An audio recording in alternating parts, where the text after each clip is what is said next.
Broadway's My Beat. From Times Square to Columbus Circle, the gaudiest, the most violent, the lonesomest mile in the world.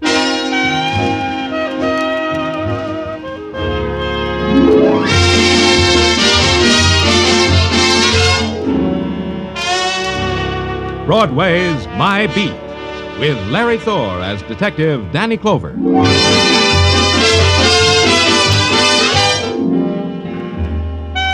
Broadway. It's a swamp that'll drag you breath by breath into its shadowed pools, or it's a meadow shining with golden light.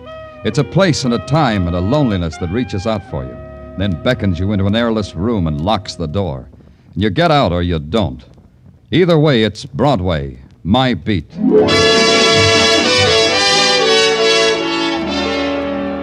A man dies in silence and in dark, and the city sets up a shrieking clamor, and you're part of it. You ride a scream through the crowded, heat-heavy streets, and then you hit a dead end. And it's a building, and a room at the top of the building, and it's a man lying in the center of the room while other men take notes on the history of his dying. All right, Joe, get one from this angle, huh? Yeah, hold the light while I Danny. focus, will you? Hiya, Danny. Okay, that's good. Got it. Now get a shot of all that food. Oh, what a banquet this guy laid out for himself. Danny, come over here. This'll interest you. It never interests me, Doc. What have you got? Val Dane, the novelist. Ever read any of his stuff? No. Neither do I. The wife does, though. Says she's mad about him. But she went mad over Rebecca of Sunnybrook Farm. Well, let's have tea some other time, huh, Doc? Tell me about Dane. Yeah, well... Hey, first tell him about me, huh, Doc? Tell him about me. Oh, yeah. Danny, this is Clem Picasso. Yeah, that's who I am. Picasso. Picasso, haven't I heard your name someplace? Sure you have. Clem Picasso, the painter. I paint flagpoles. That's where it was. You were painting a portrait of a flagpole for Dane, is that it? Nah, you don't understand. I'm the real article. Let me tell you about me. Yeah. If it wasn't for me, you guys wouldn't even know Dane was dead. Tell me more about yourself. Well, I was painting a flagpole on top of this building, see? All of a sudden came a gust of wind. I grab hold the pole, drop my pail of paint right through that skylight there, see? I look for spilled paint. I find a dead man. That is the experience that happened today to Clem Picasso, flagpole painter.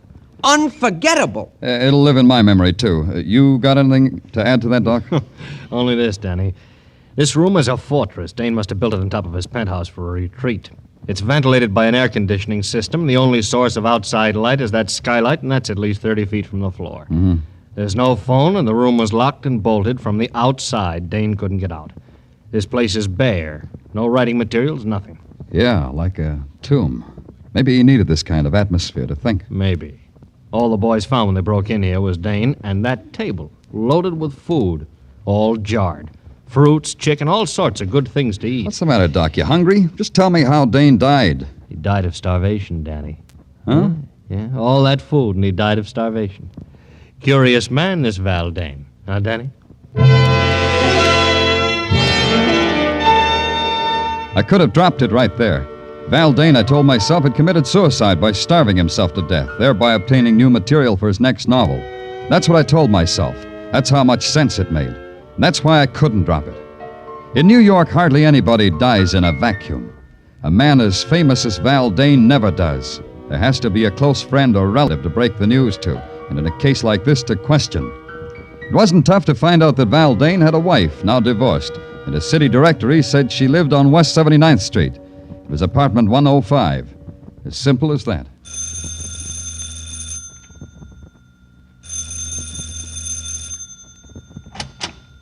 Yes, what is it? You're Mrs. Dane? Well, only approximately. Mr. Dane and I are divorced. I've kept his name for my son's sake. You're... Danny Clover. I'm from the police. Oh, how interesting. We've never had a caller here from the police. Won't you come in? Thank you.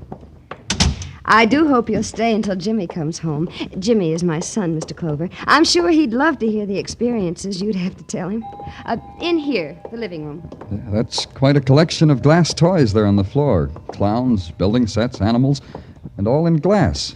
Jimmy must be an unusual boy. Oh, yes, he is. That's all I have left in life, Mr. Clover. To make him happy. There's something I have to tell you that might make you quite sad. About Jimmy? No, it's about your former husband, Val Dane. He's dead. Oh, I'm so happy. Well, I mean, I'm relieved. I was afraid with Jimmy being on the streets... Then it doesn't affect you, Mr. Dane's death? I think I should be more sad if I read in the papers that a man I never met had died at the age of 93. I see. No, you don't, really. How could I feel sorrow for Val Dane? He was a miserable 10 years thrust into my life. Why do you say that? Because he was a talented egoist. He cared nothing for Jimmy. Cared even less for me. We lived for him. He lived for Val Dane. When did you see him last? 2 years ago.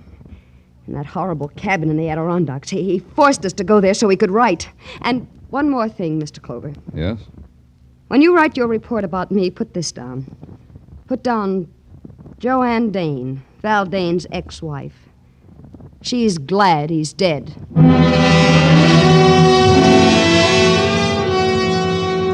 I didn't bother to tell Joanne Dane that her former husband had starved to death. I had a feeling she would have enjoyed that too much, and death doesn't need laughing at. But when I hit Broadway again, death was screaming at me in big black letters. Val Dane had become public property for a nickel a copy. You got the funny papers, too. I called headquarters and asked Sergeant Tartaglia if anything new had turned up. Something new had. Get back to your office right away, the sergeant said. There's a guy wants to see you. He's hysterical. The sergeant wasn't kidding. Something in my office makes you laugh like that? The pollen, maybe? I can't help it. It's rich. It's the richest one I've ever heard. Okay, come out of it. Who are you? My name's Brooks, Lyle Brooks. Lyle Brooks, huh? Tell me gently, what's so rich? Oh, if I think of it again, Lieutenant, I shall roll on your floor in continued convulsions of hilarity. And think of something real sad, like a right to the jaw, and tell me what's on your mind. Why, Val Dane starved to death. Don't you think that's funny? No? Well, I think it's funny. What tickles you about a man's death, Brooks? About Val's death? He was such a pig, and he starved to death. Well, that, Lieutenant, is humor. Category ironic humor. What's your interest in Val Dane's death? I'm his ghost. Ghost, huh? Tartaglia. Yeah, Danny. Now, what do you want? Book this guy for impersonating a human. Hey, that's a serious... Right now. Tartaglia, book him. Well, sure. For impersonating a human, huh? Come on, you. Policemen have a sense of jest, too, I see. Come on, you. So I'll explain. I am Val Dane's ghost. You're doing it again, Brooks. His ghost writer. I did much of the writing which is credited to our so literary Mr. Dane. That's why I came to give myself up. To give yourself up, huh? Did you have anything to do with his dying? Assuredly not. But you might think so. I hated him. Val Dane cheated me time and again. But this time was the biggest cheat of all. What's he talking about, Danny? I'm talking about The Great Fake, Val Dane's latest book. I wrote at least half of it, you know. Got no credit. Val said I would get credit. What are you trying to tell us? Just this. If Val Dane met with foul play in any way, I should head your list of suspects. Me and Cynthia, of course. We mustn't forget Cynthia. Oh, we can't forget her.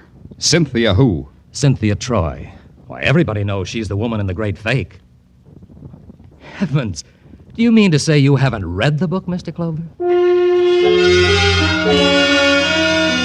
Mr. Clover hadn't, but Mr. Clover did. The Great Fake, new novel by Val Dane, available at your favorite bookstore, $3 the copy. I bought it, noted it carefully on my expense account, and went home and curled up with $3 worth of vitriol. Because that's what the novel was. A book of hate, a sneering book, a book without humor. There wasn't a person in it, only caricatures dipped in acid. And the leading woman of the novel had been dipped deepest of all. It tweaked me. The next morning, I just had to see her. I'd been expecting a call from the police, Mr. Clover. Drink? No, thanks, Miss Troy. Then you won't mind if I do. No. I realize it's before noon, but then I haven't had my breakfast yet. You sure you won't have a drink? Yeah, I'm sure. Just why had you been expecting a call from the police, Miss Troy? Because I have no doubt about your intelligence. One thing you must know in my business is never to underestimate anybody. You mind if I ask what your business is? The same as in Val's novel. I give parties, Mr. Clover. I arrange that the unfortunate rich be impressed by their leisure and their wealth. By opulent and clever parties, Mr. Clover. For an opulent price, Mr. Clover. Now the question, Miss Troy. Why were you expected, Mr. Clover? The answer is a question. How do you get a man to starve to death? I've been asking myself that. You think somebody got Val Dane to starve? Undoubtedly. Val Dane was a man whose only love was Val Dane. He was too jealous of his love to kill himself. He would never commit suicide. Then you think he was murdered? I believe I implied that, don't you? Did you kill him? The idea titillates me. Yes, it's a rare thought. Ask me that again, Mr. Clover. Look, Miss Troy, the social graces aren't one of my, social graces. In your circle, how do you tell a lady to quit stalling? By telling her. Then let's quit stalling, huh? Very well. You've read Val's novel, yes? It made a fool of me, didn't it? Is that why you killed him? Locked him in that room and starved him to death? I should like to have done that, Mr. Clover. The idea... Yeah, I know. It titillates you. You've started a train of thought, Mr. Clover. I should like to have locked him in that room and spent days of ecstatic joy watching Val Dane starve. I went back to the clean, almost domestic air of the police laboratory and waited while the lab boys checked and rechecked the coroner's report. No matter how you shook it, it came out that Val Dane had died of starvation. Then it caught up with me what Cynthia Troy had said. It would have given her days of ecstatic joy to watch Dane starve. There was only one place anyone could have done that. That was from the roof and through the skylight of Dane's death room. I took a uniformed officer with me because maybe that kind of ecstasy leaves a clue. Danny, I've been over every inch of this roof. There ain't a particle of it that ain't intimate and familiar to me. I'm also sick of the sight of it under my nose. Okay, officer. You can get up off your hands and knees now. Thanks, Danny. You know, Danny, maybe it'd help if you told me what it is we're looking for. I don't know. Threaded cloth, a cigarette butt, the smell of hate. The smell... Huh? Hey, Danny, you dizzy from the altitude or something? No. You can go now, officer. I won't need you anymore. Okay. Hey, you know, it's kind of pretty up here. Huh. All the lights of the city. Gee, that reminds me. I think I'll take my wife to the top of the Empire State Building. It'll be like a second honeymoon. Well, so long, Danny. Don't stay too long in the night air. Yeah. There has to be something.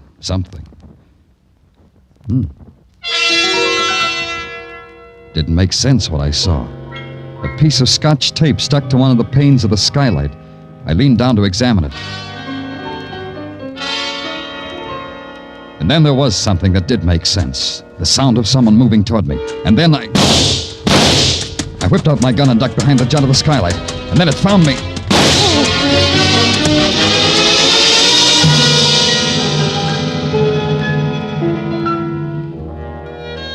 When I woke, a sickly dawn spread itself over the roof and over me. I took inventory and found I was missing 2 items.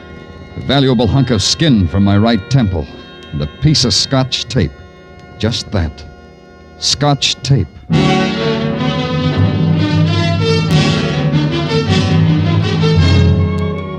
You are listening to Broadway's My Beat with Larry Thor as Detective Danny Clover.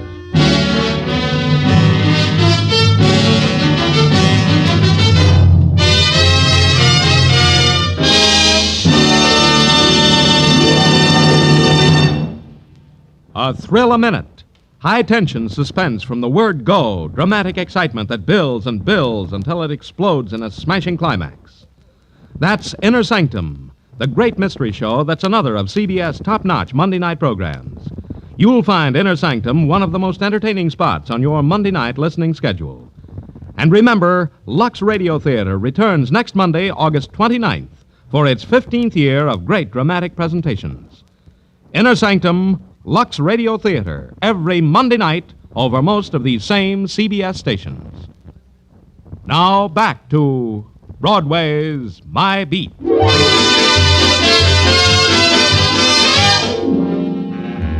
Morning on Broadway is like any other August morning on 1,000 other main drags. People are caught up in a salary to be earned, baseball scores, and the heat. You keep moving and do the best you can. The best I could do was to try to push my way through a brick wall. Progress was practically at a standstill. But by now, one thing was obvious. I had a murder on my hands.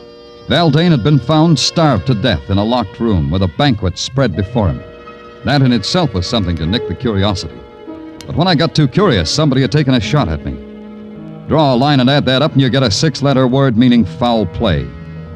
At headquarters, after I had my head bandaged, Sergeant Tartaglia was terse and intelligent about the whole thing. I can't figure it, Danny. Now, don't try, Tartaglia. If you could figure it, you'd become invaluable to the department. You'd never get your pension. Did you get what I told you to?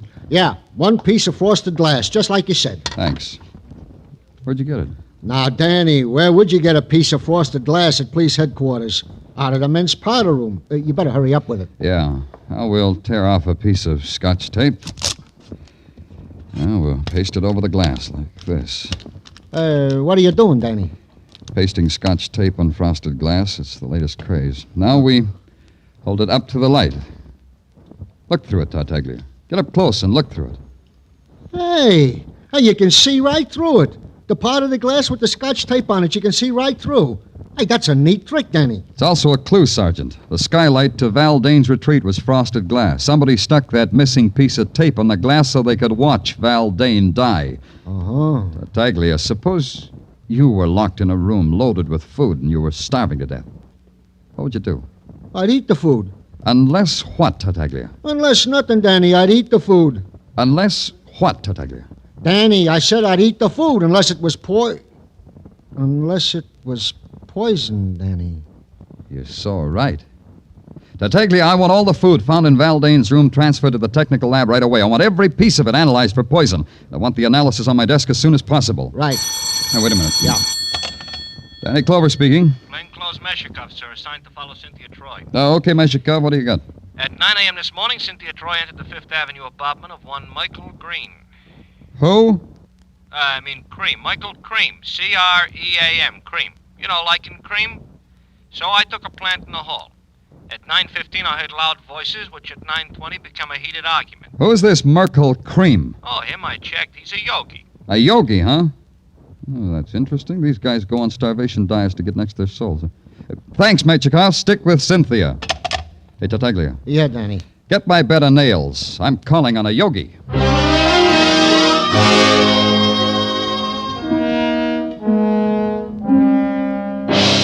The yogi with a homogenized name, Merkel Cream, lived in a rich, creamy Fifth Avenue mansion with a high money-fat content. The outside stairs were covered with a thick layer of perfumed oriental carpet. When you rang, a girl made of copper with bells on the ankles of her bare feet and a jewel stuck in the middle of her forehead opened the door. With a scented arm, motioned you into the presence.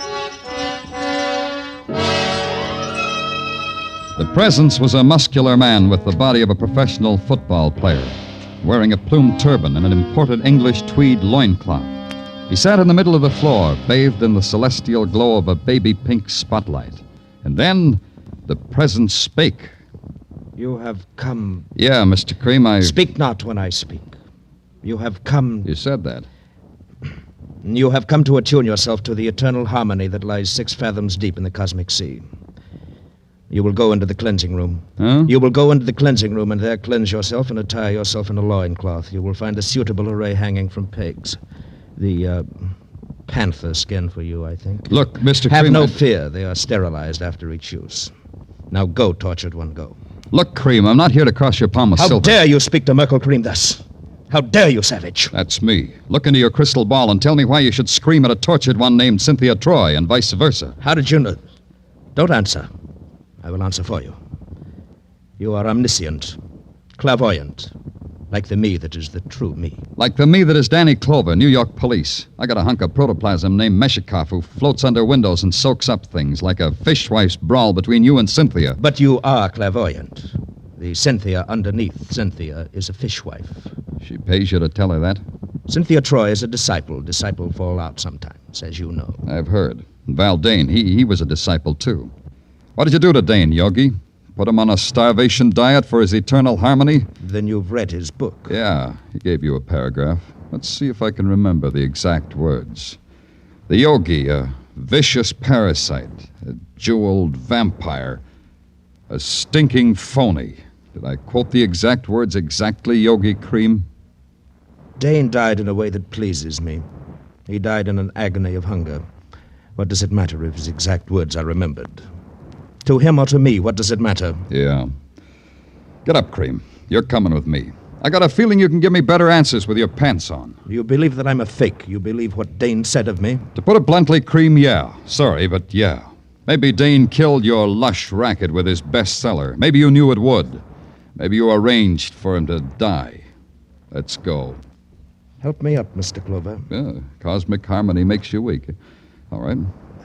You know I can't afford to go to jail. It would ruin me. Let go of me. If you move, Mr. Clover, I'll break your back as if it were a stick of wood. Let go of me. A little trick I learned from a man on Amsterdam Avenue. 10 judo lessons for $20. Worth it, don't you think? Don't you think? I got my lessons for free. Well, send them back. They're no good. Let's find out, shall we? Let's find out. Now, my way, Cream. Let's do it my way. Oh. Well, what do you know? The yogi found cosmic harmony. Has to be a phone in this dump. Yeah.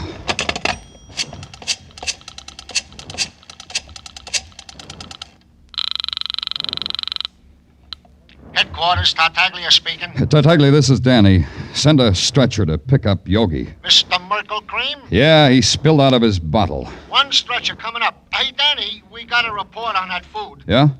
Give it to me. Well, I was about to, Danny. You know, it is very interesting. Tartaglia, if you don't talk fast, order a stretcher for yourself, too. What about that food? Well, that's what I'm telling you, so interesting. It was not poison, Danny. Valdane's food was not poison. Until the yogi was in condition to talk to me, I had to talk to myself. What kind of man was Val Dane? That was the big question, the important question. Locked in a room long enough to starve to death, and he refused to touch the food, the unpoisoned food at his fingertips. Why? What was the mentality of the man? Once, long ago, he had been human enough to marry, to have a family. Maybe that was the clue. Once somebody loved him. Maybe his ex-wife, Joanne Dane, would be calmer now. Maybe she could divorce her memory from ugliness.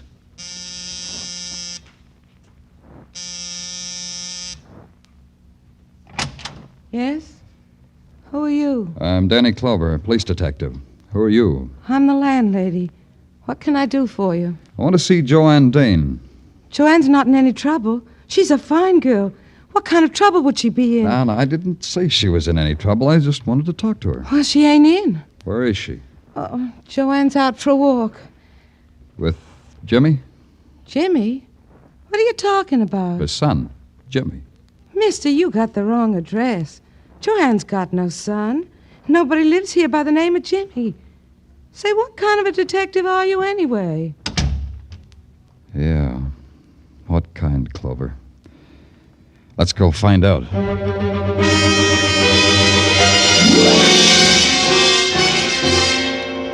Oh, here are the vital statistics he asked for, Danny. Yeah? Hey, when are you going to take me to see South Pacific, Danny? Oh, any day now, doll. I'm just waiting for that inheritance. Oh, Danny, stop pulling my leg. Here. Know the vital statistics, Danny. Read it to me, doll, because your voice is like honey. Read it to me. Get him. James Dane, age 4, son of Val and Joanne Dane. Died June 22nd, 1947. Cause of death, accidental poisoning. Death spasms took 4 hours. Remoteness of cabin in Adirondacks made it impossible to reach boy in time to help. Signed, Dr. James Robeson. Hey, Danny, where you going? I haven't finished. Danny, come back here. I've got some things to settle.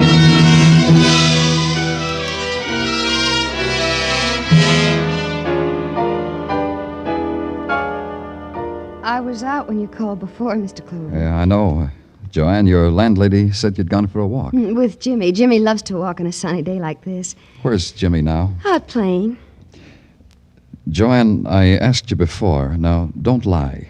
When was the last time you saw Val Dane? I won't lie. A few weeks ago, as I told you. A few weeks ago, yeah. Another question. Why did you go to see him? To ask him for money. I hated myself for it, but Jimmy needs clothes. You see, he'll be going to school this fall, and... I see. Joanne, did you take anything with you, anything that you gave to Val? Well, I don't think so. I can't remember that I did. Food? Why... food in jars, chicken, preserves, things like that? Well, now that you mention it, Mr. Clover, yes, I think I... Yes, Joanne, you told Val that food was poisoned, didn't you? Just before you left, just before you closed the door behind you. You told Val it was poison, didn't you, Joanne? What are you talking about? Just before you locked the door and bolted it behind you, you told him that. You pointed a gun at him and told him that. Why should I do that? Joanne, listen to me. Jimmy is dead, isn't he? Jimmy dead? Jimmy dead? Jimmy died 2 years ago. You know that, Joanne. No, what? I don't know what you're saying. In the Adirondacks, one summer 2 years ago. Jimmy took some poison by mistake. There was no way to get help soon enough. You and Val had to watch him die. You're making all that up. You blamed it on your husband. You blamed him for bringing you there because it was so remote. No, it wasn't that way at all. Yes, it was. You left that food with your husband, Joanne. You told him it was poisoned. You knew he'd never have courage to taste that food after seeing the way Jimmy died. Your husband took his chances with starvation rather than suffer the way Jimmy did. Jimmy suffer? Jimmy dead? Yes, Joanne, he's dead. These glass toys are only a lie that you're making yourself Put believe. them down. They're Jimmy's toys. Your final revenge, Joanne. You had to watch Val die. Yes. You came back each night to look through the skylight. Yes. Finally, when he was dead, you came back to remove that tape. That's when you saw me. Yes. And I wanted to kill you because I was frightened of you, Mr. Clover. That's the only reason. I didn't hate you then. You've got to believe me. I didn't hate you. Joanne. But I hate you now. And I've got to kill you now, Mr. Clover. I've got to. Joanne, put down that gun. I'll kill you. You broke Jimmy's toys. You broke them. Oh, Jimmy. Jimmy, all your beautiful toys broken. All your toys. Oh, Jimmy. How can you forgive me, son? I'm sorry. Oh, you're Hello? beautiful. Give me the police department. This is Danny Clover. No, I don't want a riot squad. I want an ambulance and a doctor.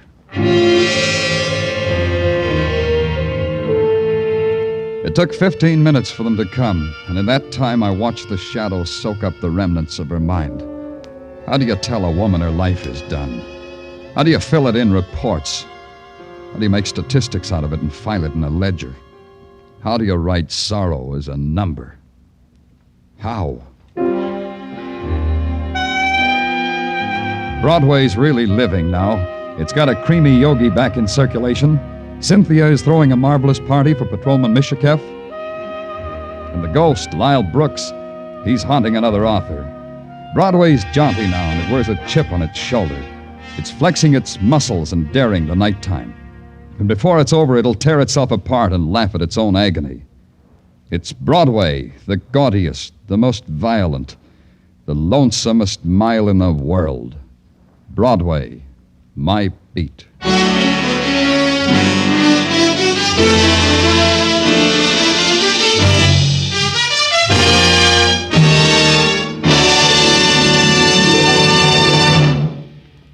Broadway's My Beat, with Larry Thor as Detective Danny Clover, was directed tonight by Cliff Howell, with script by Morton Fine and David Friedkin. Musical direction is by Lud Gluskin.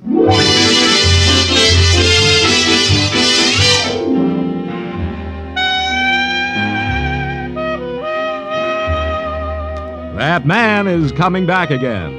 Yes, Arthur Godfrey is returning from his vacation, and he'll be helping some promising young performers up the ladder of success when Arthur Godfrey's Talent Scouts return to the air next Monday night over most of these same CBS network stations. Along with the Talent Scouts, you can hear such great shows as My Friend Irma, Inner Sanctums, the Lux Radio Theater, and The Bob Hawke Show, all on Monday nights and all on CBS. Stay tuned now for Mr. Keene, which follows immediately over most of these same CBS stations. This is CBS, where you hear Lux Radio Theater every Monday, the Columbia Broadcasting System.